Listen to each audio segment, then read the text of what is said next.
Dan kita kembali di episode 11 bersama saya, Alessandro Mulya. Pada episode 11 ini kita akan membahas episode tentang bacot soal multiverses, parallel universes, dan time traveling. Sedikit intro, kalian pernah bingung nggak sih melihat film yang lajurnya mundur maju, ke kiri ke kanan, tenggara ke timur, selatan, barat, daya, dan sebagainya.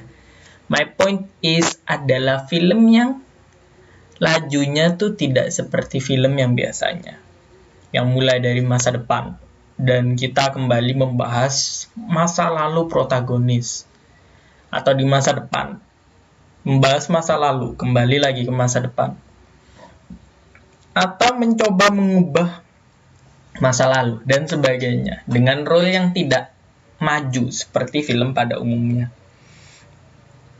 Dan kalian pasti juga kayak melihat film-film di mana karakter utamanya bertemu karakter utama di dunia lain. Jadi kayak Spider-Man ketemu Spider-Man, tapi di bumi 02, 03 gitu. Ada juga karakter utama yang kembali ke masa lalu mengubah masa depan, dan sebagainya, ya kan. Pada episode kali ini, kita akan membahas apa-apa saja teori dan kata-kata yang sering didengungkan di dalam fiksi sains yang satu ini. Stay tuned. Pertama, kita akan mulai dengan multiverses. Jadi kan, bacot soal multiverses, parallel universes, dan time traveling. Yang pertama kita bahas adalah multiverse-nya sendiri. Kalian pernah ngeliat Avengers Endgame dan terkesima dengan semua pahlawannya yang bersatu padu dari kayak semesta dan dunia yang berbeda-beda? Ini sebenarnya sedikit ending ya, sorry untuk sedikit spoiler tentang endingnya. Tapi that film has been out for years ya, so I guess #sorry no sorry ya. Dalam multiverse ini aku akan mulai dengan penggambaran teorinya menurut Wikipedia. So bear with me for a minute. Multisemesta, multiversum, atau jagat majemuk adalah hipotesis berupa kemungkinan adanya beberapa kumpulan alam semesta, termasuk alam semesta tempat kita tinggal. Dan bersama-sama, alam semesta ini terdiri dari segala sesuatu yang ada, keseluruhan ruang, waktu, materi, energi, dan hukum fisika serta konstanta yang menggambarkannya. Alam semesta lain yang bermacam-macam di dalam multisemesta disebut alam semesta paralel, alam semesta lain, atau alam semesta alternatif, atau lazimnya disebut altversum. Jadi penggambaran simpelnya adalah sesimpel-simpelnya ya, this is how I put it.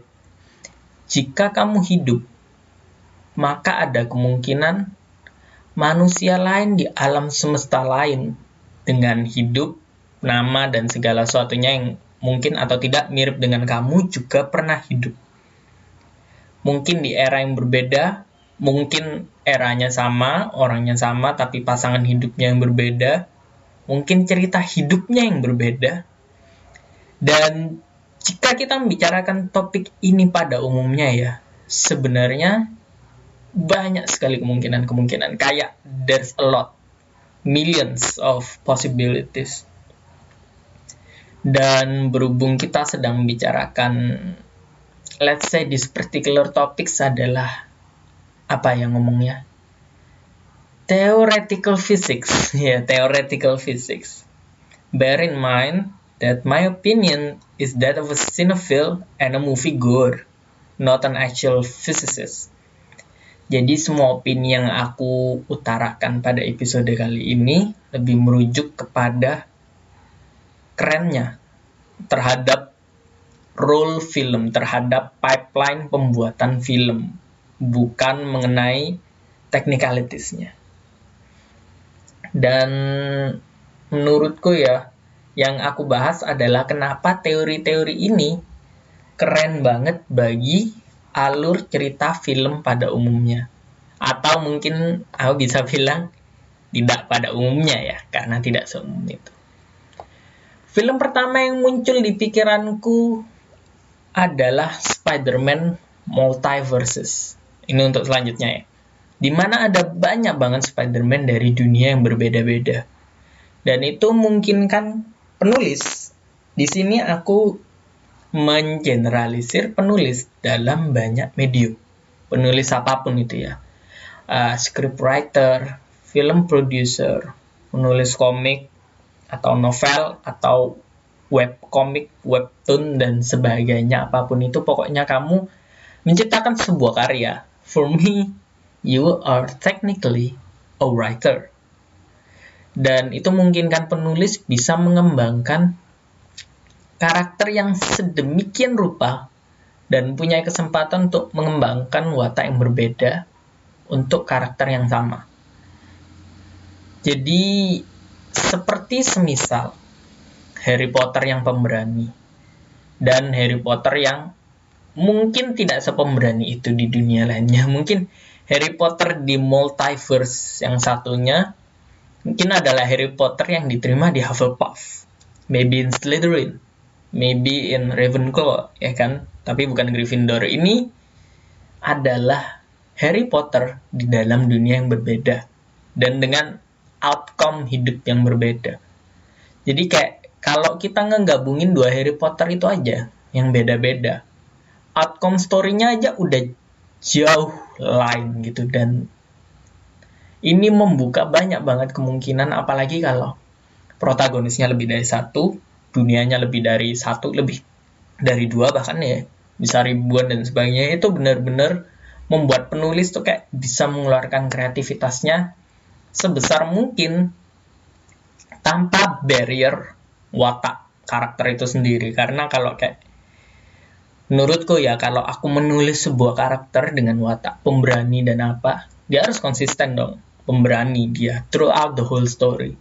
Kecuali ada semacam redemption arc gitu, kayak 5 tahun kemudian, 10 tahun kemudian dan dia berubah dan sebagainya. Tapi still in that case. Tapi kalau kita membuat alternate universe, kita bisa tetap mengembangkan dua protagonis dengan dua sifat yang berbeda, dan itu kayak membuka a whole new world. Dan masih ngomongin Harry Potter ya. Kalian inget gak ada satu adegan di mana Harry Potter menggunakan liontin nih, atau kalung ya, atau apapun itu namanya. Liontin pembalik waktu atau time turner untuk menyelamatkan Hagrid tanpa merubah masa depan mereka. Tuh karena konsep di dunia Harry Potter adalah realita yang satu dan nyata, tidak ada alternate reality. And when you don't have alternate reality, you don't have parallel universes. Sebenarnya ada banyak sekali pop culture yang menggunakan parallel universes. Salah satu contohnya adalah The Chronicles of Narnia. The Chronicles of Narnia mungkin keluar di bukan tahun ya, pop culture dan referensi film yang sama dengan The Lord of the Rings. Dan film ini sebenarnya adalah kind of a fresh air to the Middle World mythology itself ya. Mind you, kalau Chronicle of Narnia tuh keluar sebelum The Hobbit dan sesudah The Lord of the Ring. Jadi kayak film ini nih yang dianggap kayak mirip banget ya sama The Lord of the Ring. Tapi sebenarnya the more you look on it, nggak mirip sih. This is really interesting. Salah satu trilogi yang aku rekomendasikan banget buat kalian yang belum nonton. Oke, balik lagi ya. The Chronicles of Narnia, from the reference itself that I found on the internet ya kan. Aku mau ini senyata mungkin dan I don't want to miss any truth in regards of this film ya kan. The Chronicles of Narnia is a C.S. Lewis book series features several children who move between our world and the world of Narnia. where there are talking animals. Jadi parallel universe-nya adalah dunia si anak-anak ini, si Edmund, Lucy, the Queen and the King itself, dan dunianya Narnia. Dunianya si singa, siapa Aslan ya kan, dan binatang-binatang yang berbicara lainnya. Itu parallel universe-nya, jadi kayak ada dunia universe yang berbeda. Salah satu reference lainnya, bukan reference ya, ini salah satu contoh lainnya adalah Back to the Future movie series. Back to the Future movie series, according to internet reference, follows the adventure of the McFly family, including visits to 1885, 1955, and 2015. The second film in particular shows the drawbacks of an alternate reality, when one character uses it to get rich by nefarious means.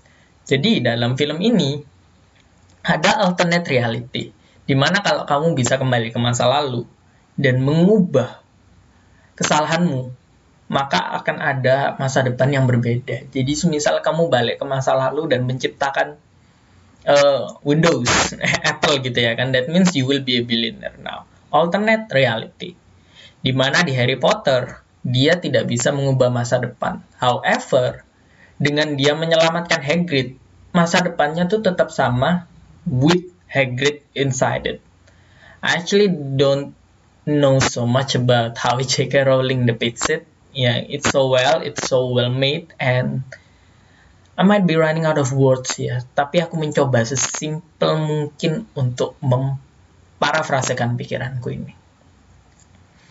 Parallel universes lainnya juga ada di game-game seperti BioShock Infinite. BioShock Infinite juga adalah satu game yang aku sangat rekomendasikan. Ini adalah game yang juga berbentuk trilogi, BioShock 1 to Infinite. Jadi beberapa game tuh banyak banget yang narrative driven game. Jadi buat kalian yang cinephile, aku sangat saranin game-game yang aku bilang di parallel universe ini, including BioShock Infinite. Selain itu ada Final Fantasy franchise, Half-Life, League of Legends, Mortal Kombat, dan The Legend of Zelda. Ternyata satu lagi game yang direferensikan, tapi ini sebenarnya tergantung dari pemain-pemainnya sendiri ya, karena ini tabletop, yaitu Dungeon and Dragon. D&D itu tergantung dari GM-nya sendiri, dia mau mengolah gamenya sebagaimana. Jadi kayak, I think it goes on this list. I guess kayak, it's an interesting one, but I'll give it a pass. Ya kan? Setelah kita ngomongin semua, kita masuk di konsep terakhir, yaitu time traveling. Time traveling sebenarnya adalah konsep yang sebenarnya paling mudah dijelaskan bagi seorang newbie seperti saya ya kan. Time traveling adalah memutar kembali waktu. Jadi kalau kalian mendengarkan lebih tepatnya ceritaku tadi mengenai Harry Potter, di mana dia mempunyai liontin untuk bisa kembali. That counts literally as a time travel, ya kan? Tapi berhubung tadi ngomongin lebih banyak mengenai alternate universe, so I should give a different example for this one, ya kan? Konsep time traveling sebenarnya menurut Wikipedia is the concept of movement between certain points in time, analogous to movements between different points in space by an object or a person, typically with the use of hypothetical device known as a time machine. So this time machine ya, ini muncul banget di banyak pop culture reference, dalam berbagai bentuk, dalam berbagai shape, dalam berbagai medium dan sebagainya. Pokoknya time travel itu adalah konsep yang selalu dieksekusi menggunakan sebuah device. in which is a time machine by itself. Jarang banget ada film yang aku tahu bisa time traveling atau apa ya, kayak kembali ke masa lalu, ke sini ke sana gitu, hanya dengan menggunakan pikirannya tuh jarang. Hanya ada satu film yang langsung muncul di kepalaku pada saat ini, yaitu Jumper. Jumper adalah film di mana kamu bisa melompati, di mana kamu bisa dengan pikiranmu gitu menuju ke tempat-tempat yang mau kamu tuju hanya dengan ngeliat foto kalau nggak salah atau apa gitu. Film yang sangat menarik. Salah satu antagonisnya adalah Samuel L. Jackson. Definitely recommended. And back to the Wikipedia definition. Time travel is a widely recognized concept in philosophy and fiction. The idea of a time machine was popularized by H.G. Wells' 1895 novel, The Time Machine. So, kudos to Mr. Wells, ya kan? Berkat Anda, kita semua bisa menikmati film-film yang keren banget sampai sekarang, ya kan? Dan tentang time machine-nya sendiri yang aku bilang mempunyai banyak sekali bentuk dan shape and designs and scale dan sebagainya, ya kan?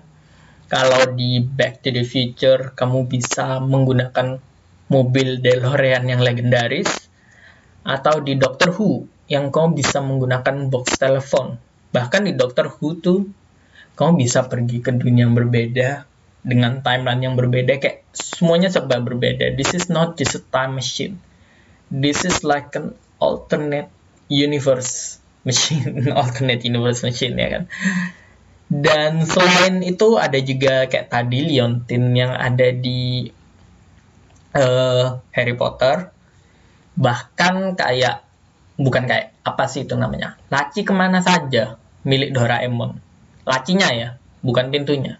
Oh, tapi pintunya juga sama, ya kan. Kamu bisa kembali ke masa lalu di masa manapun itu dengan pintu kemana saja Doraemon. So it's a concept that lebih gampang menjelaskan daripada yang lainnya tentu saja. Dan dari ketiganya I will give you my insight. In terms of insight, I think it's best kalau aku stick di what's interesting about it, ya, bukan teori-teorinya. Mengingat kembali lagi, saya bukanlah seorang fisikawan, ya. Saya fisika paling tinggi dapat 40. Itu pun saat sebelum aljabar dan sebagainya menyerang. Kalau boleh jujur, ketiga konsep itu, ini di pengalamanku sendiri ya tentu saja, ketiga konsep itu pernah aku coba terapkan dalam menulis novel. Jadi kalau kalian belum tahu ya, aku juga menulis novel, aku menulis buku puisi dan juga artikel demi hobi tentu saja. Namun akan sangat membantu jika dari episode podcast ini saya bisa mendapatkan deal dengan publisher, ya. That will only remains a dream, ya, but who knows gitu. Tapi intinya saking menariknya konsep-konsep multiverses, parallel universes, dan time traveling ini sudah banyak sekali diadopsi dalam berbagai media dan asupan entertainment yang berbeda-beda. Dan menurutku secara teoritis pun, fisikawan pasti juga sama excitednya mempelajari semua ini. Kayak ada temenku tuh yang kayak dia ada berapa yang ambil astronomi, ada berapa yang ambil fisika, teknik kimia, teknik fisika dan sebagainya. Mereka tuh belajar mengenai quantum entanglement, kayak superposition, black hole, wormhole, things like that. They were so excited gitu. And I think itu win-win situation, ya. Kalau menurutku ya ke depannya, kalau ilmuwan bisa menggali lebih banyak mengenai konsep-konsep ini semua, kita akhirnya bisa membuat film yang semakin akurat menuju theoretical and rumus-rumus yang dibuat oleh mereka, ya kan. Kayak kita selalu mendengar bahwasanya film Interstellar dibuat oleh Christopher Nolan, strongly recommended, adalah film yang paling on point dengan teori-teori fisikawan. Dan kita juga ngeliat banyak sekali film-film luar angkasa yang dibedah oleh fisikawan nih, kayak ininya salah, itunya salah gitu dan sebagainya, kan. Kayak film-film Armageddon dan sebagainya gitu, atau kartun-kartun gitu. I don't understand why scientists ngebedah kartun, but they does have their point gitu loh. Kalau kita membuat film yang actually accurate dengan teori-teori yang dibuat para fisikawan, itu tuh bisa membuat orang-orang tuh kayak merasa this is educating on some level gitu. Jadi katanya episode Futurama itu juga dibuat oleh orang-orang berlatar belakang fisikawan dan sebagainya. Itulah kenapa konsepnya tuh sangat menarik bahkan sampai sekarang. Itu menurutku. Dan jika kalian belum pernah mendengar topik-topik di atas, bisa sarankan untuk paling enggak kalian mencoba melihat filmnya, atau kalian yang tertarik dengan fisika, kalian bisa belajar rumus-rumusnya. Who knows? It might be your cup of tea. Jika kalian pernah atau mungkin sering mengkonsumsinya, kalian pasti juga punya take kalian sendiri atau opini kalian sendiri, atau apapun itulah yang kalian tangkap tentang semua topik ini. And I personally thought it would be awesome if you could make an episode of your own, or what about it? After all, dunia tidak akan pernah kekurangan orang-orang kreatif yang keren. Jadi jika kalian mempunyai ide tentang multiverse, tentang parallel universe, atau apapun itu, nggak apa-apa, tulis aja gitu loh. Orang lain yang benar-benar mengapresiasi karya kalian pasti tahu kayak, lu talented nih. Pasti kayak gitu. Soalnya apa yang kamu tulis tuh ya, you have the bravery itself to write. Itu sudah menurut aku sih keren banget sih ya. Dan topik-topik di atas untuk kalian yang baru mau nyoba ya, itu terbukti akan selalu menjadi timeless. Mulai dari orang-orang era 1800-an yang menebak 1900-an nih kayak gimana nih ya, apakah kita akan terbang pakai sapu dan sebagainya. I don't know, it was irrelevant and inaccurate ya, but poinku adalah kayak orang tuh selalu menebak masa depan, dan 1900-an menebak 2000-an kita akan punya mobil-mobil yang terbang, ya kan. Kita akan punya tunnel-tunnel yang terbuat dari kaca gitu. Dan kita yang di 2000-an menebak perubahan seperti apa, ya kan, di tahun 2100 seperti orang-orang akan bisa menyembuhkan sel kanker dengan sendirinya. Semakin kita melangkah ke depan, semakin menurutku pribadi konsep futuristik itu akan semakin relevan dengan perkembangan zaman dan industrialisasi itu sendiri. Dan selalu seru sih menurutku menebak kira-kira perubahan masa depan akan menjadi seperti apa. Karena satu hal yang pasti, satu-satunya hal yang abadi dari perubahan ialah perubahan itu sendiri. Dan masa depan itu pasti akan terjadi. Tidak dapat dielakkan, masa depan itu pasti akan terjadi. Mau kamu percaya in the future or not, it will happen.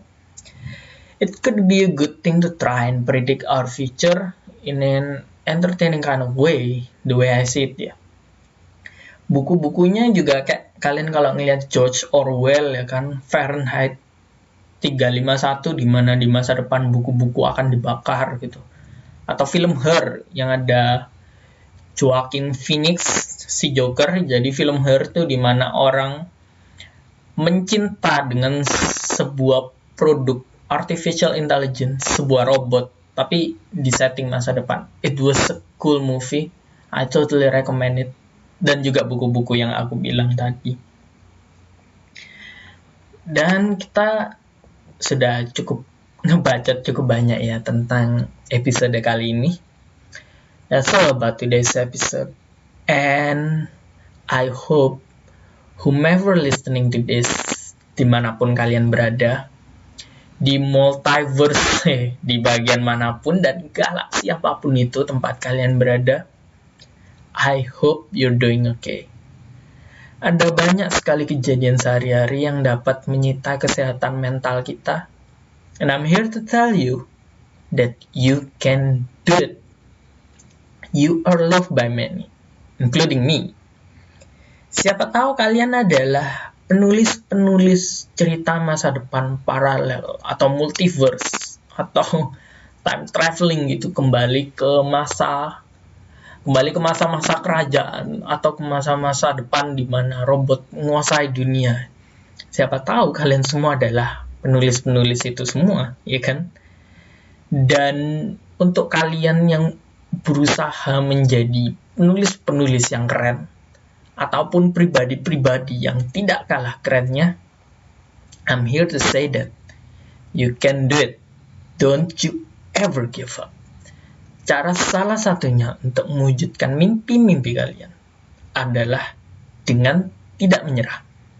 Now I'm here to say to you that you shouldn't give up yet. Because the better days will come. Kalau kalian mengalami hari-hari yang berat belakangan ini, aku bisa janjikan kalau besok-besok akan lebih baik dari hari ini. I promise you that. Kita akan mengakhiri episode ini dengan jargon kita. In for a penny, in for an experience. I will see you next time. We love you, I love you, and I hope you will never ever give up. Peace.